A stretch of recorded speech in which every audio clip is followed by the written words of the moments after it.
ఒకవైపు రాష్ట్ర ఆర్థిక వ్యవస్థ కుప్పగూలుతుంటే ఆర్థిక మంత్రి డిప్యూటీ సీఎం గారి ఆదాయం కమిషన్ల దందాలు మాత్రం జోరుగా జరుగుతా ఉన్నాయి.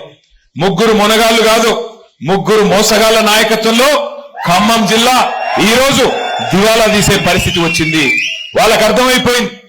పాలేరులో ఇక్కడ వస్తున్న స్పందన, పాలేరులో ఇవాళ కందాల ఉపేందర్ రెడ్డి గారిని గుర్తు చేసుకుంటున్న పద్ధతి, ఇది చూస్తా ఉంటే వాళ్ళకు అర్థమైంది. మా కేల్ ఖతం, దుకాణం బంద్, కాంగ్రెస్ మళ్ళీ గెలవదు, అందుకే దీపం ఉన్నప్పుడే ఇల్లు చక్కబెట్టుకోవాలని చెప్పి ఇష్టం వచ్చినట్టుగా విచ్చలవిడి దోపిడి. ఒకటి కాదు, రెండు కాదు. మీ బాంబుల మంత్రి గురించి చెప్పాలంటే పొంగులేటి కాదు, ఆయన పేరు బాంబులేటే.